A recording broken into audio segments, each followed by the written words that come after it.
when it comes to DEI,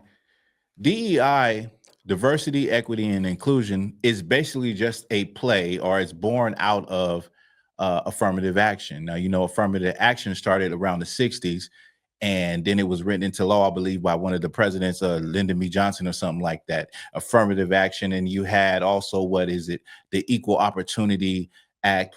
These things basically guaranteed people of color, people of minorities, equal access, regardless of anything, to be able to have employment and be able to compete and be in spaces that normally they were not in.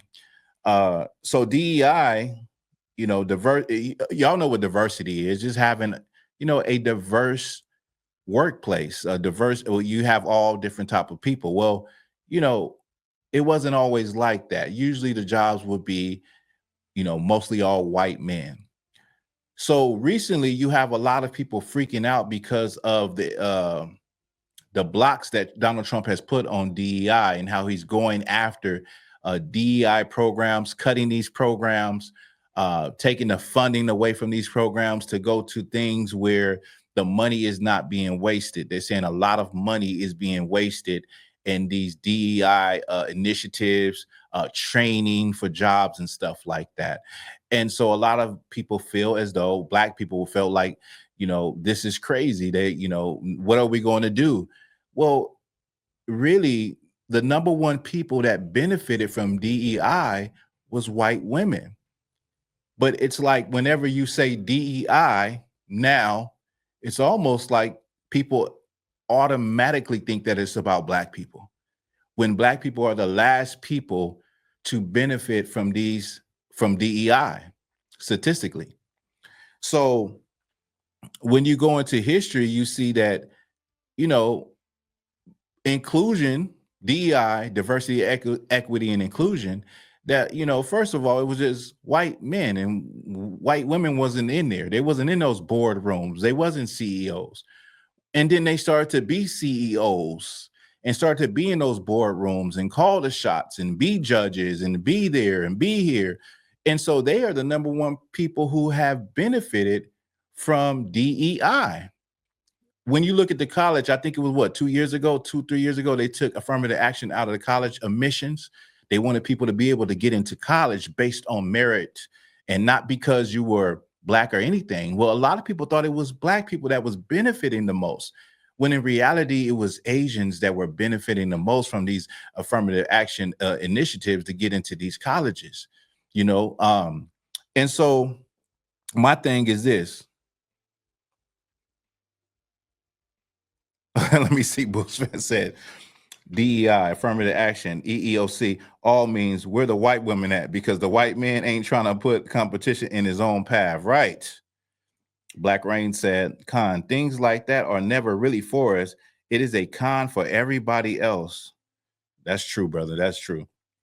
Renee Gay said, DEI actually doesn't really apply to use, considering that the Blacks are at the bottom of the list.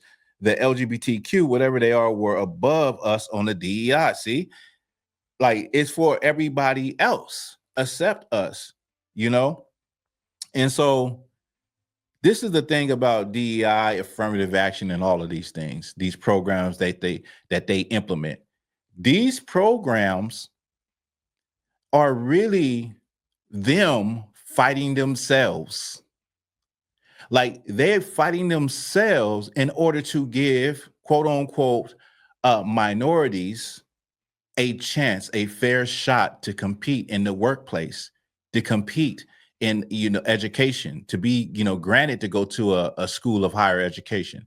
They're fighting against their natural self, where their natural self doesn't want anybody that doesn't look like them to be in the same spaces. Their natural self doesn't want or can't cope with competition from Black and brown people. So when they come with these initiatives, and this, you can go all the way back to abolition, you have a small percentage of them that are saying, no, this is not right. No, this is not fair. You shouldn't have these people in slavery. And then you have the greater amount of them saying that we should. When it comes to civil rights, integration, DEI, affirmative action. You have a small minority group saying, no, this isn't right. We need to give them a fair shot. So they have to make laws against their own natural self. They make laws against themselves, and they're constantly at a struggle and fighting, when in reality, they've been benefiting from the laws that they have put in place that's supposed to help minority groups, Black people, you know, which is crazy. Now, I'll give you like what I think when I was growing up, I benefited from the idea of a program helping me. So when I was young, from between the ages of about 15 to 18, what I saw as a young Black male is that a lot of brothers didn't have jobs. A lot of the sisters had jobs in high school. They had jobs, and what I would do is I would really go hard applying to jobs and trying to get a job. And what ended up happening is I got through a program, through a government program, summer program, through Parks and Recreation Department. I got, a summer job. I got my first job.